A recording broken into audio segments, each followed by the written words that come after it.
Hello all, welcome to LTX classes. ఈరోజు మనం burning issue సెషన్లోని very important article UPSC related కానీ లేకపోతే ఏ కాంపిటేటివ్ ఎగ్జామ్కైనా సరే జనరల్లీ ఇండియా తాలూకా రిలేషన్స్లో మనం తెలుసుకోవడానికి కానీ చాలా ఇంపార్టెంట్ ఆర్టికల్ అనమాట.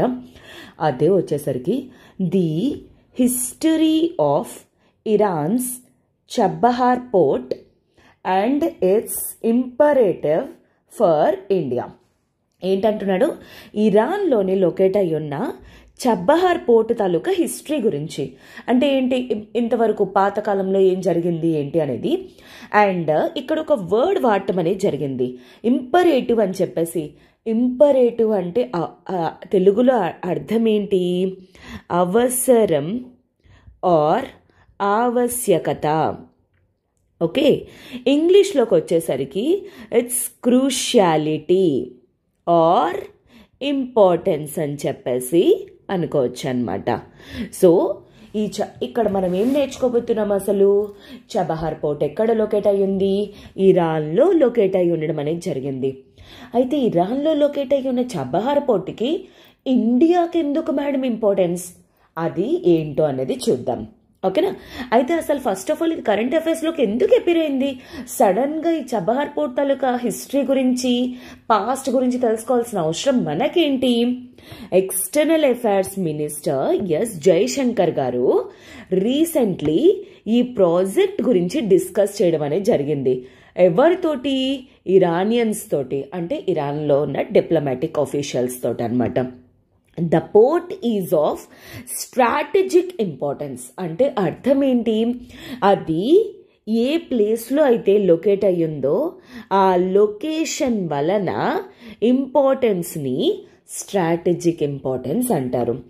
To both Iran and also India. ఇండియాకి ఏ విధంగా ఇంపార్టెంట్, ఇరాన్కి ఏ విధంగా ఇంపార్టెంట్ అనేది చూద్దాం. Why is it getting delayed, important అంటున్నారు మరి, అలాంటప్పుడు ఈ ప్రాజెక్ట్ డిలే అవుతుంది. అసలు డిలే అవ్వడానికి ముందు అది ఎప్పుడు స్టార్ట్ అయ్యింది, అసలు ఏం జరిగింది, డెవలప్మెంట్ ఎంత దాకా వచ్చింది, అవన్నీ తెలియాలి కదా. And how soon could it progress here onward, ఇక్కడ నుండి ఏ విధంగా ఉండబోతుంది అనేది చూస్తామన్నమాట. సో ఈ యొక్క పర్టికులర్ సెషన్ని నేను ఎలా ప్లాన్ చేశానంటే, ఫస్ట్ ఆఫ్ ఆల్ మీకు ఈ చబహార్ పోర్ట్ అనేది ఎక్కడ లొకేట్ అయ్యింది అనేది మీకు చూపిస్తాను. ఓకేనా. ఇట్స్ లొకేషన్ ఆటోమేటిక్గా దాని ఇంపార్టెన్స్ అనేది మీకు అర్థమవుతుంది. ఇంపార్టెన్స్ ఎవరెవరికి, to both India and also to ఇంకెవరికి, ఇరాన్కి ఏ విధంగా ఇది హెల్ప్ అవుతుంది, ఇండియాకి ఏ విధంగా హెల్ప్ అవుతుంది. ఆ తర్వాత దీని తాలూకా హిస్టరీ అన్నమాట. సో దాని ఇంపార్టెన్స్ తెలిసింది కదా ఇప్పుడు మనకి. ఆబ్వియస్లీ ఎప్పుడు స్టార్ట్ చేశారు, దీని ఇంపార్టెన్స్ ఎప్పుడు రియలైజ్ అయ్యారు ఏంటి అనేది, అండ్ తర్వాత ఇప్పుడు ఎందుకు డిలే అవుతుంది ప్రాజెక్ట్ అనేది, ఏంటి ఆ కారణాలు, అండ్ ఇప్పుడు ప్రెసెంట్ సిచ్యువేషన్ ఏ విధంగా ఉండింది అనేది చూద్దాం. ఓకేనా. ఈ విధంగా నేను ఈ పర్టికులర్ సెషన్ని ప్లాన్ చేయడం అనేది జరిగిందనమాట. ఓకేనా. సో ఎస్, బిఫోర్ ఆ ఆర్టికల్ గురించి మనం తెలుసుకునే ముందు ఒక చిన్న అనౌన్స్మెంట్. ఇప్పుడు మన ఎల్టీఎక్స్ క్లాసెస్ వాళ్ళు యూపీఎస్సీ ఇన్ఫైనిటీ మీద డిఫరెంట్ ప్లాన్స్ అనేది తీసుకురావడం అనేది జరిగింది. ఆ ప్లాన్స్లోని స్టార్టింగ్ ప్లాన్ మీకు అనేది జస్ట్ 2999 రూపీస్కే స్టార్ట్ అవ్వడం అనేది జరిగింది. సో ఈ ప్లాన్స్ ఏంటి, ఎలా ఉండబోతున్నాయి, దేనికి, for example me current affairs కానీ, ఫర్ ఎగ్జాంపుల్ ఎన్సీఆర్టీ ఫౌండేషన్ కానీ, ఇలాంటివి ఏవైనా సరే మీరు తెలుసుకోవాలి అనుకుంటే just explore the app now. Okay, www.ltxclasses.com లోకి లాగిన్ అవ్వండి. అండ్ మన ఎల్టీఎక్స్ క్లాసెస్ వాళ్ళు యూపీఎస్సీ మీద ఎటువంటి కోర్సెస్ ప్రొవైడ్ చేస్తున్నారు. సో లైక్ మీకు టైలర్ మేడ్ అప్రోచ్ అనమాట. మీకు ఏది రిక్వైర్మెంట్ ఉంటే దాంట్లో జాయిన్ అవ్వచ్చు, మీకు ఏది డౌట్స్ ఉంటున్నాయో దాని గురించి మీరు తెలుసుకోవచ్చు. అందుకోసమే ప్లాన్ 2999 నుండి స్టార్ట్ చేయడం అనేది జరిగింది. So please do explore that. Obviously మీకు ఎల్టీఎక్స్ క్లాసెస్ యాప్ అనేది యూజ్ చేయడం అలవాటు అవుతుంది. ఓకేనా. అండ్ దీంట్లో డిఫరెంట్ కోర్సెస్ అనేవి ఉన్నాయన్నమాట. For example like your foundation course GS related, CSAT కోసం కూడా సెపరేట్ మాడ్యూల్ ఉండింది.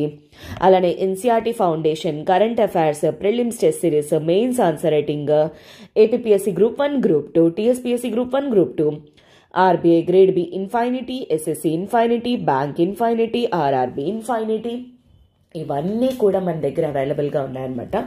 సో ఇప్పుడు త్వరగా జాయిన్ అయ్యే ప్రయత్నం అనేది చేయండి. ఎందుకంటే ప్రజెంట్ రిపబ్లిక్ డే ఆఫర్స్ అనేవి రన్ అవుతున్నాయన్నమాట. ఒక్కసారి యాప్ అనేది ఓపెన్ చేయండి లేదా వెబ్సైట్లోకి లాగిన్ అవ్వండి. మీకు ఏ కోర్సెస్ కావాలి ఏంటి అనేది చూడండి. అండ్ దీని రిలేటెడ్ మీకు ఏమైనా డౌట్స్ కానీ ఉన్నట్లయితే యూ కెన్ కాల్ 7893899553. ఈ నెంబర్ కాల్ చేసి మీ డౌట్స్ అనేవి క్లియర్ చేసుకొని త్వరగా జాయిన్ అయ్యే ప్రయత్నం అనేది చేయండి. ఎందుకంటే దిస్ ఈజ్ హై టైం. మీరు ఇయర్ కానీ నెక్స్ట్ ఇయర్ కానీ మీరు ఒకవేళ యూపీఎస్సీ అటెంప్ట్ ఇవ్వాలి అనుకుంటే ఇప్పటి నుండి మీరు ప్రిలిమ్స్ కానీ మెయిన్స్ టెస్ట్ సిరీస్ కానీ స్టార్ట్ చేయడం అనేది చాలా చాలా అవసరం అనమాట. అలానే సీసాట్ అనేది కూడా చాలా ఇంపార్టెంట్. మీరు మెయిన్స్ లెవెల్లోకి వెళ్ళాలి అంటే ఫస్ట్ ఆఫ్ ఆల్ మీకు సీసాట్ GS1 క్లియర్ చేయడం చాలా ఇంపార్టెంట్. ఓకేనా. So yes, without any further ado, we shall start our article. నేను as మీకు ఆల్రెడీ చెప్పినట్టు ఫస్ట్ ఆఫ్ ఆల్ మీకు లొకేషన్ అనేది చూపిస్తాను, అప్పుడు స్ట్రాటజిక్ ఇంపార్టెన్స్ అనేది తెలుస్తుంది. ఓకేనా. So this is our India. Okay. అయితే ఇక్కడ మనకి గుజరాత్లో లొకేట్ అయి ఉన్న కాండ్లా పోర్ట్ అనేది చూపిస్తున్నాను. సో కాండ్లా పోర్ట్ నుండి మీకు రీచ్ అవ్వడానికి this is your Chabahar port. Okay. And ఇక్కడ నుండి ఇక్కడికి దిస్ ఈజ్ ఈ చబహార్ పోర్ట్ ఎక్కడ లొకేట్ అయ్యింది? ఇరాన్లో లొకేట్ అయ్యి ఉండడం అనేది జరిగింది. అండ్ ఇక్కడ నేను ఇంకో పాయింట్ అనేది పెట్టాను. ఈ పాయింట్ ఏంటి? This is Gwadar port. Gwadar port అనేది ఎక్కడ లొకేట్ అయ్యి ఉంది? పాకిస్తాన్లో లొకేట్ అయ్యి ఉండడం అనేది జరిగిందనమాట. అయితే దీనికి డిస్టెన్స్ అనేది ఎంత? కేవలం 72 కిలోమీటర్లు మాత్రమే. దేనికి? ఇరాన్లో ఉన్న చబహార్ పోర్టుకి, పాకిస్తాన్లో ఉన్న గ్వాదర్ పోర్టుకి. అయితే మీకు ఈ పాటికి డౌట్ వచ్చి ఉండాలి. అండ్ సి ఇక్కడ ఆఫ్ఘనిస్తాన్, మనకి ఇక్కడ డైరెక్ట్గా ఆఫ్ఘనిస్తాన్ తోటి ఈ పార్ట్ మాత్రమే ఉంది. కాకపోతే మనకి ఏంటి పిఓకి రీజియన్లోకి రావడం వల్ల మనకి డైరెక్ట్గా ఆఫ్ఘనిస్తాన్ తోటి రూట్ అనేది లేదనమాట, గుర్తుపెట్టుకోండి. అయితే మేడం చబహార్ అన్నారు కానీ ఇప్పుడు గ్వాదర్ ఎందుకు ఎత్తుతున్నారు? గ్వాదర్ గురించి ఎందుకు చెప్తున్నారు? So this is where. And here comes the importance that India ఏదైతే డెవలప్ చేస్తుందో, డెవలపింగ్ ది పోర్ట్ వచ్చేసరికి ఇది చబహార్ ఇన్ ఇరాన్లోని. China developing or developed already the port in Gwadar port in Pakistan. ఓకేనా. సో చైనాని గ్వాదర్ పోర్ట్ ఏదైతే డెవలప్ చేస్తుందో దాన్ని మనం కౌంటర్ చెయ్యాలి అంటే మనకి పాకిస్తాన్కి ఉన్న రిలేషన్స్ అనేవి బెటర్ రిలేషన్స్ కాదు. మనమేమో ఆఫ్ఘనిస్తాన్ తోటి డైరెక్ట్గా లింక్ చేయలేం. ఎందుకంటే ఆఫ్ఘనిస్తాన్ తోటి ఏ విధంగా కూడా ఇండియన్ ఓషన్తో లింకే లేదు. అలాంటప్పుడు మనం ఆఫ్ఘనిస్తాన్లో ఎక్కడ కట్టించేస్తాం? సో ఆటోమేటికల్లీ అటు మనం వెస్ట్ ఏషియాకి రీచ్ అవ్వాలన్నా, ఆఫ్ఘనిస్తాన్కి రీచ్ అవ్వాలన్నా, అటు రష్యాకి రీచ్ అవ్వాలన్నా మనకున్న ఇంపార్టెంట్ ఏరియా అనేది ఏంటి? ఇరాన్. అందుకోసమని ఇరాన్ తోటి మనం లింకప్స్ అనేవి పెట్టుకొని, కనెక్షన్స్ అనేవి పెట్టుకొని మనం చబహార్ పోర్ట్ని డెవలప్ చేయటం అనేది జరుగుతుందన్నమాట. సో ఎస్పెషల్లీ ఇండియా తాలూకా ఎక్స్పోర్ట్స్ అనేవి అటు central Asia, like for example Kazakhstan కానీ, కిర్గిస్తాన్ కానీ, ఉజ్బెకిస్తాన్ కానీ, అటు రష్యా కానీ, ఇటు వెస్ట్రన్ యూరప్ కానీ, ఈస్టర్న్ యూరప్ కానీ ఎటు రీచ్ అవ్వాలన్నా సరే మనకి ఇక్కడ కనెక్షన్స్ అనేవి ఎక్కడ ఈ ఇరాన్ తోటే పాసిబిలిటీ అవుతుంది. ఎందుకంటే వెస్ట్ ఏషియాకి రీచ్ అవ్వాలంటే మనకున్న వేస్ పాసిబిలిటీస్ అనేవి రెండే ల్యాండ్ నుండి వెళ్ళాలనుకుంటే, ఒకటి పాకిస్తాన్, ఇంకొకటి ఆఫ్ఘనిస్తాన్. కానీ పాకిస్తాన్ నుండి మనం వెళ్ళగలమా? No chance at all. ఆఫ్ఘనిస్తాన్తో వెళ్ళగలమా? పీఓకే అడ్డేస్తుంది. సో ఆ కాంటెక్స్లోనే మనం ఏంటి అంటే ఇలా కాదు పోర్ట్ డెవలప్ చేయాలి, అందుకే మనం గ్వాదర్కి దగ్గరలోనమాట, అంటే పాకిస్తాన్ ఇరాన్ బోర్డర్ ఎక్కడైతే ఉందో బోర్డర్కి దగ్గరలోని మనం కన్స్ట్రక్ట్ చేయడం అనేది జరిగింది. సో దాట్ చైనా ఎటువంటి డెవలప్మెంట్స్ అనేది ఎటువంటి చేస్తుంది గ్వాదర్లో అనేది కూడా మనకి ఐడియా అనేది ఉంటుంది. అలానే మన ఎక్స్పోర్ట్స్ ఇంపోర్ట్స్ అనేవి కూడా ఇంక్రీజ్ అవుతుందన్నమాట. ఓకేనా. So this is what importance. అటు ఇరాన్ వాళ్ళకి అడ్వాంటేజ్ ఏంటి? ఆబ్వియస్ అడ్వాంటేజ్, వాళ్ళకి అక్కడ పోర్ట్ డెవలప్ అవుతుంది. This is the first Chabahar port ఏదైతే ఉందో ఈ పోర్టే ఇరాన్కి లార్జెస్ట్ పోర్ట్ అనమాట. అంటే deep port, largest deep port in Iran. So ఇప్పటికొచ్చి ఇరాన్కి అంత పెద్ద డీప్ పోర్ట్స్ అనేవి లేవు. అండ్ దీనివల్ల ఒకవేళ కానీ డెవలప్ అయ్యింది అనుకోండి, ఆటోమేటిక్గా ఇక్కడ exports imports international wide maintain చేయొచ్చు. అండ్ అలానే అక్కడ ఎంప్లాయ్మెంట్ అనేది జనరేట్ అవుతుంది, ఆటోమేటిక్గా ఇన్ఫ్రాస్ట్రక్చర్ అనేది వస్తుంది, ఆటోమేటిక్గా నేషన్ అనేది డెవలప్ అవుతుంది, గ్రోత్ అండ్ డెవలప్మెంట్ అనేది జరుగుతుంది. సో అటు ఇది విన్ విన్ సిచ్యువేషన్ అనమాట. అటు ఇరాన్ వాళ్ళకి ఇన్ఫ్రాస్ట్రక్చర్ డెవలప్ అవుతుంది, ఇటు ఇండియా వాళ్ళకి ఏంటి మన ఎక్స్పోర్ట్స్ ఇంపోర్ట్స్ ఇంక్రీజ్ చేసుకోవడానికి మనకి హెల్ప్ అవుతుంది అనమాట. ఎక్కడ లొకేట్ అయ్యింది మీకు ఒకవేళ ఎవరైనా అడిగారు అనుకోండి, you must tell Chabahar port ఎక్కడ లొకేట్ అయ్యింది? గల్ఫ్ ఆఫ్ ఒమన్ తాలూకా నార్త్లోని కనెక్ట్ అయి ఉండింది. సో దీనివల్ల అరేబియన్ సీ నుండి ఇక్కడున్న పర్షియన్ గల్ఫ్ రీజియన్కి రీచ్ అవ్వడంలోని, గల్ఫ్ ఆఫ్ ఒమన్ని దాటి పర్షియన్ గల్ఫ్కి రీచ్ అవ్వడంలోని చబహార్ పోర్ట్ అనేది హెల్ప్ అవుతుంది అనమాట. ఓకేనా. సో ఈ ఇంపార్టెన్స్ అనేది ఎప్పుడు రియలైజ్ అయ్యారు? ఆటోమేటికల్లీ గుర్తుపెట్టుకోండి. ఇప్పుడు నేను హిస్టరీ అనేది మీకు చెప్తాను. ఓకే, ఐ థింక్ మీకు ఇప్పుడు దాని లొకేషన్ తాలూకా ఇంపార్టెన్స్ మీకు అర్థమై ఉంటుంది అనుకుంటున్నాను, ఎక్స్పెక్ట్ చేస్తున్నాను. సి వాట్ హ్యాపెండ్ టిల్ 1991 వరకు కూడాను ఇండియా ఏ పాలసీ ఫాలో అయ్యేది? క్లోజ్డ్ పాలసీ అనేది ఫాలో అయ్యింది. క్లోజ్డ్ పాలసీ ఇన్ ఎకానమీ అంటే అర్థం ఏంటి? అప్పటి వరకు మనకి ఇంపోర్ట్స్ కానీ ఎక్స్పోర్ట్స్ కానీ చేయడం అనేది మనం చేయలేదన్నమాట. ఎప్పుడైతే మన కంట్రీలోని రిజర్వ్స్ అనేవి, ఫారిన్ కరెన్సీ రిజర్వ్స్ అనేవి ఎప్పుడైతే రెడ్యూస్ అయిపోయో, ఇంకా మనం పెట్రోల్ డీజిల్ అవన్నిటికి తగ్గిపోయాయి అనేటప్పుడు, అప్పుడు ఏంటి 1991లోనమాట అప్పుడు మనకి ఎల్పిజి రీఫార్మ్స్ అనేవి తీసుకొని రావడం జరిగింది. Liberalisation, privatisation, globalisation. ఈ జీ అంటే ఏంటి? గ్లోబలైజేషన్. గ్లోబలైజేషన్ అంటే అర్థం ఏంటి? మొత్తం వరల్డ్ అంతా కూడా ఒక్కటే ఇంటిగ్రేటెడ్ మార్కెట్. అంటే అర్థం ఏంటి? ఏ కంట్రీ నుండి ఏ కంట్రీ వల్లైనా సరే ఎక్స్పోర్ట్స్ ఇంపోర్ట్స్ అనేవి చేసుకోవచ్చు, మార్కెట్ అంతా కూడా ఒక్కటే అని చెప్పేసి అలాగా స్టార్ట్ చేశారనమాట గ్లోబలైజేషన్. అప్పుడు మనకి ఒక్కొక్క కంట్రీ తోటి రిలేషన్షిప్స్ అనేవి పెరిగాయి అనమాట.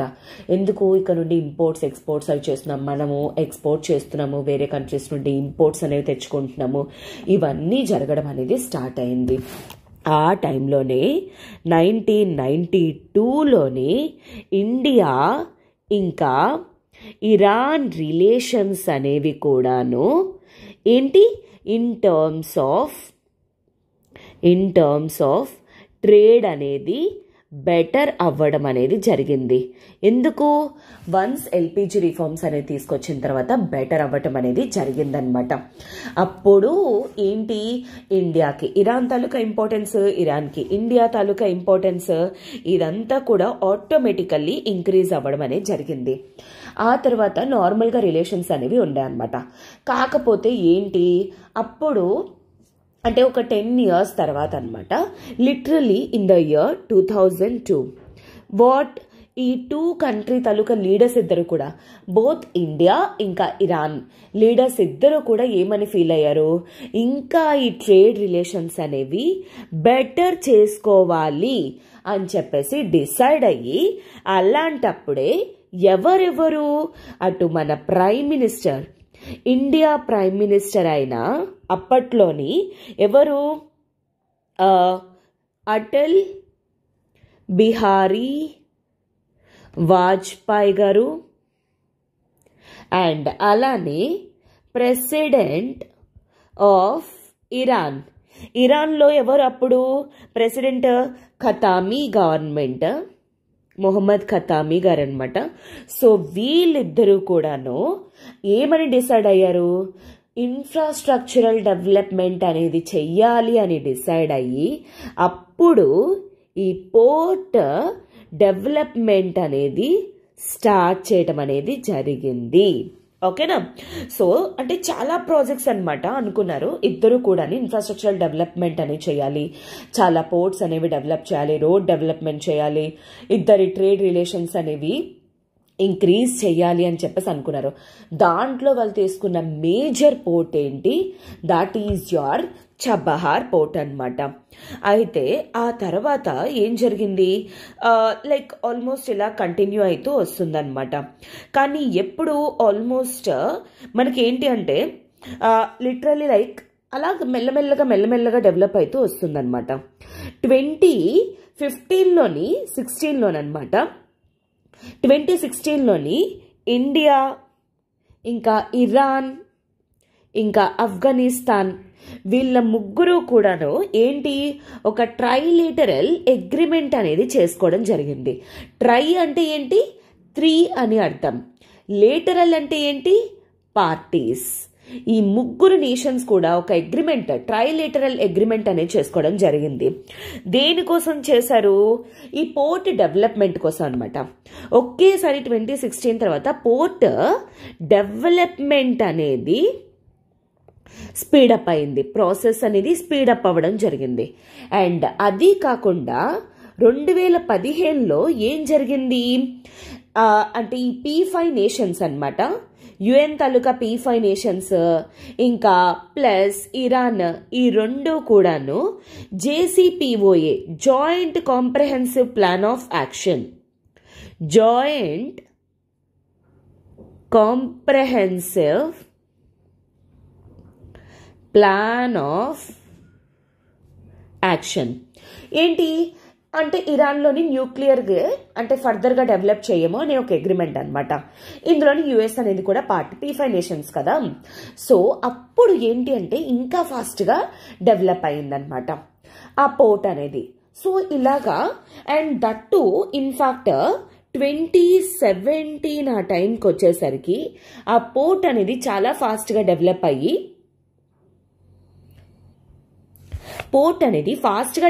ఇన్ఫాక్ట్ ఫస్ట్ ఫేజ్ కూడా ఫినిష్ అయిందనమాట. ఫస్ట్ ఫేజ్ ఫినిష్ అవ్వడము, ఆ ఫినిష్ అయిన తర్వాత మన ఇండియా నుండి ఫస్ట్ టైం ఏంటి అంటే వీట్ కన్సైన్మెంట్ కూడా చేసుకోవడం అనేది జరిగింది. వీట్ కన్సైన్మెంట్ అనేది కూడా అయ్యిందనమాట. ఎవరితోటి? ఆఫ్ఘనిస్తాన్ వాళ్ళతోటి. Through which port? Through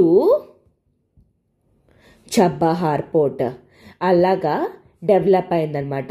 so అయితే ప్రెసెంట్ దీన్ని ఎన్ని ఫేజెస్లోని? టోటల్ 4 ఫేజెస్లో డెవలప్ చేయాలని అనుకుంటున్నారు. కాకపోతే ఈ మిడిల్లో ఏమైంది? దిస్ ఈజ్ వేర్ ప్రాజెక్ట్ అనేది డిలే అవ్వడం అనేది స్టార్ట్ అయిందనమాట. మెయిన్ డిలే కల కారణం అనేది ఏంటి? 2018లోని ఏం జరిగింది? ఈ JCPOA joint comprehensive plan of action నుండి యుఎస్ అనేది బ్యాక్ అయిపోయింది. మరి ఇంకా ఈ అగ్రిమెంట్ అనేది మేము చెయ్యము, మేము పార్ట్ కాదు అని చెప్పేసి బ్యాక్ అయిపోయి యుఎస్ ఏం చేసింది? శాంక్షన్స్ అనేవి వేసింది. ఎవరి మీద? ఇరాన్ మీద అన్నమాట. ఇరాన్ మీద శాంక్షన్స్ అనేవి వేసిన తర్వాత ఇంకా ఇరాన్తో ఎవరైనా ట్రేడ్ చేసినా, ఇరాన్లో ఎవరైనా ఇన్వెస్ట్మెంట్స్ చేసినా యుఎస్తో వాళ్ళ రిలేషన్స్ అనేవి బెటర్గా ఉండవు అని చెప్పేసి వార్న్ చేసి శాంక్షన్స్ అనేవి విధించేసింది. ఎందుకు? 2018లోని. అప్పుడు 2015-16 ఆ టైంలో ఎవరు ఉండేవారు మనకి? ఆ టైంలోని మనకి డెమోక్రటిక్ పార్టీ అనేది ఉండేదన్నమాట. సో ఆ టైంలో బెటర్ రిలేషన్స్ ఉండేవి. కానీ 2018లో ఏం జరిగింది? ఈ రిపబ్లికన్ పార్టీ అయిన డొనాల్డ్ ట్రంప్ గవర్నమెంట్ అనేది ఫార్మ్ అయిందనమాట. ఎప్పుడైతే డొనాల్డ్ ట్రంప్ గవర్నమెంట్ ఫార్మ్ అయిందో అప్పుడు అంటే ఇద్దరు రిలేషన్స్ అనేవి దెబ్బ అయిపోయాయి అనమాట ఒకేసారి. అప్పుడు ఆ దెబ్బ అయిపోవడము అండ్ తర్వాత ఇన్ఫ్యాక్ట్ 2019లో కానీ 2020లో కానీ ఇన్ఫ్యాక్ట్ ఆఫ్ఘనిస్తాన్లో కూడా ఏం జరిగింది, ఆఫ్ఘనిస్తాన్లో కూడా తాలిబాన్స్ వచ్చేయడం అనేది జరిగింది. సో ఈ తాలిబాన్స్ అనే వాళ్ళని మన ఇండియా వాళ్ళు ఎలా చూస్తారు, టెర్రరిస్ట్ ఆర్గనైజేషన్ లాగా చూస్తారనమాట. సో దానివల్ల ఏం జరిగింది, ఒకేసారి పోర్ట్ ఎంత ఫాస్ట్గా అయితే ర్యాపిడ్గా డెవలప్ అవుతుందో ఒకేసారి మళ్ళా డెవలప్మెంట్ అనేది ఆగిపోయింది అనమాట. సో ఇలా ఆగిపోవడం వల్ల ఏం జరిగింది, మళ్ళా ఇరాన్కి ఇండియా తాలూకా రిలేషన్స్ అనేవి అలాగలా రెడ్యూస్ అయిపోయాయి అనమాట. కానీ ఇప్పుడు మళ్ళా ఏంటి, ఇప్పుడు లాస్ట్ ఇయర్ మళ్ళా గవర్నమెంట్ అనేది యుఎస్లో మారిన తర్వాత కొంచెం రిలేషన్షిప్స్ అనేవి బెటర్ అయిన తర్వాత లాస్ట్ ఇయరే ఇంకా 2023లోనమాట సో కొంచెం బెటర్ రిలేషన్స్ అయ్యి మళ్ళా ఇండియా ఇరాన్ మళ్ళీ బెటర్ పొజిషన్కి రీచ్ అవ్వడం అనేది జరిగిందనమాట. ఓకే, రిలేషన్స్ అనేవి మళ్ళా తర్వాత లాస్ట్ ఇయర్ 2023లోనే 100 crores అనేది మళ్ళా ఈ చబ్బహార్ పోర్టుకి డెవలప్మెంట్ కోసం అని చెప్పేసి ఇండియన్ గవర్నమెంట్ శాంక్షన్ చేయడం అనేది జరిగిందనమాట. ఓకేనా. సో దానికి రిలేటెడ్ అయ్యి మళ్ళా మన ఎక్స్టర్నల్ అఫైర్స్ మినిస్టర్ రీసెంట్గా ఇరాన్ వాళ్ళతోటి డిస్కస్ చేస్తున్నారనమాట. కొంచెం స్పీడప్ చేద్దాము, బెటర్ చేద్దాము, ఎందుకంటే కన్సైన్మెంట్స్ ఇంక్రీజ్ అవ్వాలి ఎట్సెట్రా అని చెప్పేసి ప్రజెంట్ డిస్కస్ చేస్తున్నారనమాట. కానీ ఇప్పుడు ఏం జరుగుతుంది, ప్రజెంట్ మళ్ళాను ఈ రెడ్ సీ ఏరియాలోని యెమెన్లో ఉన్న టెర్రరిస్ట్ ఆర్గనైజేషన్స్ అయిన హౌతీ రెబెలియన్ గ్రూప్ వాళ్ళు ఉన్నారనమాట. ఈ హౌతీ రెబెలియన్ గ్రూప్ వాళ్ళు వీళ్ళు ఏం చేస్తున్నారు, ట్రేడ్ని డిస్టర్బ్ చేస్తున్నారనమాట. అయితే ఏంటి, ఈ హౌతీ రెబెలియన్స్కి సపోర్ట్ అనేది ఎక్కడి నుండి వస్తుంది, ఇరాన్ బ్యాకప్ చేస్తుంది అని చెప్పేసి, ఇరాన్ బ్యాక్ సపోర్ట్ ప్రొవైడ్ చేస్తుంది ఈ టెర్రరిస్ట్ ఆర్గనైజేషన్కి అని చెప్పేసి ఒక ఇదనమాట. సో అయితే ఇండియా లెవెల్ అంటే గ్లోబల్ లెవెల్లోని ఇండియా ఎప్పుడూ కూడా టెర్రరిస్ట్ యాక్టివిటీస్ కానీ టెర్రర్ ఆర్గనైజేషన్స్కి కానీ వీటికి కానీ మనం అపోజ్ ఉంటున్నాం అనమాట. సో అందుకు మళ్ళా రీసెంట్లీ మళ్ళాను ఇరాన్కి ఇండియాకి రిలేషన్షిప్స్ అని, because Iran is supporting those organisations and India ఎప్పుడు కూడా ఇంటర్నేషనల్ లెవెల్లో ఎప్పుడు కూడా అంటే వాటిని అపోజ్ చేస్తూనే వస్తుంది. ఎందుకంటే India is always to the peace, global లెవెల్లో కోఆపరేషన్ కానీ ఎంకరేజ్మెంట్ కానీ డెవలప్మెంట్ కానీ గ్రోత్ కోసమే ఎక్స్పెక్ట్ చేస్తూ వస్తుంది. కానీ వీళ్ళిలా ఈ విధంగా సపోర్ట్ చేయడం అనేది ఇండియా అపోజ్ చేస్తూ వస్తుంది అనమాట. కానీ ఎనీవేస్ మళ్ళీ ఇప్పుడు ఏంటి అంటే ఈ టెన్షన్స్ ఇవన్నీ కూడా కొంచెం రెడ్యూస్ అవ్వడం, మళ్ళాను ప్రెసెంట్ రష్యాకి కానీ యూరప్కి కానీ అండ్ వెస్ట్ ఏషియాకి కానీ మనం రీచ్ అవ్వాలి అంటే ఈ ఇరాన్లో ఉన్న చబ్బహార్ పోర్ట్ని డెవలప్ చేయడం అనేది మనకి చాలా ఇంపార్టెంట్ అనమాట. సో అందుకోసం అని చెప్పేసి మళ్ళా ఇప్పుడు ఏం చేస్తున్నారు, ఈ డెవలప్మెంట్ అనేది చేయడం అనేది స్టార్ట్ చేస్తున్నారనమాట. సో దానికోసం అని చెప్పేసి ఈ డిస్కషన్స్ అనేవి పెట్టుకోవడం అనేది జరిగిందనమాట. ఓకేనా. సో అయితే ఒకవేళ 4 phases అని చెప్పేసి చెప్పాను కదా, వన్స్ ఒకవేళ ఈ 4 phases కానీ ఫినిష్ అయిపోయాయి అంటే ఆల్మోస్ట్ ఈ పోర్ట్ కెపాసిటీ అనేది ఎంతవరకు ఇంక్రీజ్ అవుతుంది, పోర్ట్ కెపాసిటీ 82 మిలియన్ టన్స్ అనమాట పర్ ఇయర్, అంత డెప్త్ అనమాట, విత్ 32 జెటీస్ అనేవి అండ్ అలానే 16 మల్టీపర్పస్ 10 కంటైనర్లు, ఆయిల్ కంటైనర్లు అలాంటివన్నమాట, 10 కంటైనర్స్ ఇవన్నీ కూడాను దీనిలోని అంటే లొకేట్ చేయొచ్చు అండ్ దీని గుండా పాస్ చేయొచ్చు అనమాట ఈ డీప్ వాటర్ పోర్ట్ ద్వారా. సో అంత హ్యూజ్ డెవలప్మెంట్ అనేది కూడా స్టార్ట్ అవుతుందన్నమాట. అండ్ ఇంకొకటి ఏంటి అంటే you need to remember that ఈ టోటల్ పోర్ట్ ఏదైతే ఉందో ఈ పోర్ట్ అనేది చబ్బహార్ పోర్ట్ ఉంది కదా, దిస్ ఈజ్ హైలీ ఇంపార్టెంట్. ఇది 2 parts అన్నమాట. ఒకటి వచ్చేసరికి షాహిద్ బెహెస్టీ అండ్ ఇంకొకటి వచ్చేసరికి షాహిద్ కలాంతరి ఈ 2 పోర్ట్స్ అన్నమాట. అయితే ఇండియా తాలూకా డెవలప్మెంట్ అనేది కేవలం రిలేటింగ్ టు షాహిద్ బెహెస్తి ఇండియా. అయితే ఈ యొక్క పోర్ట్ని 4 phases ఫినిష్ చేయాలనుకుంటున్నారు. ఇది ఒకవేళ డెవలప్ అయితే ఇంత కెపాసిటీ అనేది పోర్ట్కి ఉంటుంది. ఆటోమేటికల్లీ ఇండియా తాలూకా ఎక్స్పోర్ట్స్ కానీ ఇంపోర్ట్స్ కానీ అవన్నీ కూడాను increase, double triple times increase అయ్యే స్కోప్ అనేది కూడా ఉంటుందన్నమాట. ఓకేనా? So this is what all about. And ఇప్పుడు ప్రెసెంట్ ఎలా ఉండబోతుంది, ప్రెసెంట్ రిలేషన్షిప్స్ అనేవి మనకి ఇప్పుడు ప్రెసెంట్ గవర్నమెంట్ యుఎస్లో ఉన్నంత వరకు కూడాను అండ్ ఇరాన్ రిలేషన్స్ బెటర్ ఉన్నంత వరకు కూడాను ఈ పోర్ట్ అనేది డెవలప్ అవుతుంది. ఎంత ఫాస్ట్గా డెవలప్ అయ్యి ఎంత స్పీడ్గా డెవలప్ అయితే ఆటోమేటిక్గా మన ఎక్స్పోర్ట్స్ అనేవి డబల్ అయ్యే ఛాన్స్ అనేది ఉంటుందన్నమాట. దానివల్ల ఫారిన్ కరెన్సీ రిజర్వ్స్ ఇంక్రీజ్ అవుతుంది, బెటర్ ట్రేడ్ రిలేషన్స్ అనేవి ఎస్టాబ్లిష్ చేసుకోగలము, ఇంపోర్ట్స్ ఎక్స్పోర్ట్స్ జరుగుతాయి, మన మార్కెట్కి వాల్యూ అనేది ఉంటుంది, ఇండియన్ ప్రోడక్ట్స్కి వాల్యూ అనేది ఉంటుంది, ఎంప్లాయ్మెంట్ ఆపర్చునిటీస్ పెరుగుతుంది, growth, development, current account deficit reduce అవుతుంది. ఇలాంటివన్నీ కూడా మనకి అడ్వాంటేజెస్ అనేవి ఉంటాయన్నమాట. ఓకేనా? So this is all about this article. And మీకు ఎంతవరకు అర్థమైందో అనేది నేను చెక్ చేయడానికి దీని బేసిస్ ఒక ప్రిలిమ్స్ కరెంట్ అఫైర్ క్వశ్చన్ అనేది నేను లేస్ చేస్తాను. అది కింద కామెంట్ బాక్స్లో ఆన్సర్ అనేది చేయడానికి ట్రై చేయండి. అండ్ ఎస్, నిన్న ఏదైతే నేను డీల్ చేశానో ఆర్టికల్ అనేది దానికి కరెక్ట్ ఆన్సర్ అనేది పెట్టారు. ఐ థింక్ లలిత గారు ఎవరో something. Very good answer. That answer is 1 and 3. ఎందుకంటే which of the following are not true అని అడిగాను కాబట్టి జస్ట్ బీ కేర్ఫుల్. ఇప్పుడు కూడా మనం క్వశ్చన్ ఫ్రేమ్ చేయడానికి ట్రై చేద్దాం. Yes, so present LTX classes వాళ్ళు మనకి ఏంటి అంటే ప్రతిరోజు కూడా ఒక అద్భుతమైన ఆఫర్ అనేది ఇస్తున్నారనమాట. ఆఫర్ ఆఫ్ ద డే అని చెప్పి ఈరోజు మీకు ఈ ఆఫర్ వచ్చేసరికి యూపీఎస్సీ హిస్టరీ మీద అనమాట. సో చాలా మందికి ఏన్షియంట్, మిడివల్, మోడర్న్ ఇండియా మీద డౌట్స్ ఉంటాయి. ఏ సోర్సెస్ చదవాలి, ఎలా చదవాలి, ఏంటి అనేది. సో ఇప్పుడు ఎవరైనా సరే హిస్టరీ కోసం సెపరేట్ మాడ్యూల్ మీరు స్టార్ట్ అవ్వాలనుకుంటే this is the right time and this is the best opportunity for you. ఎందుకంటే మీకు కేవలం 999 రూపీస్కే ప్రొవైడ్ చేయడం అనేది జరుగుతుంది.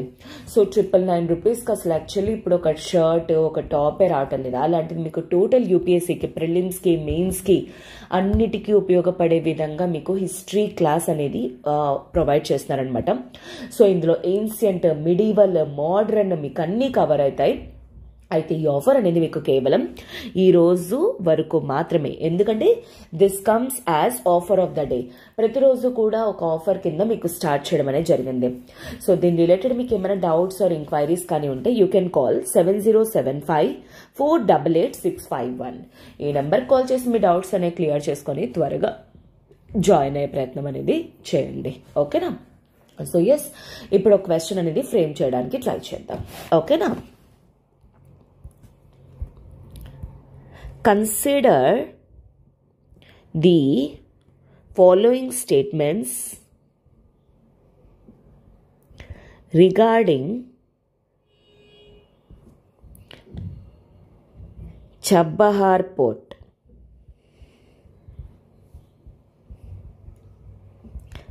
This is the strategic port located in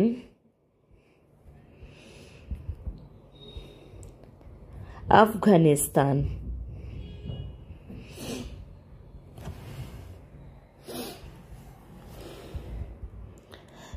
This is being developed by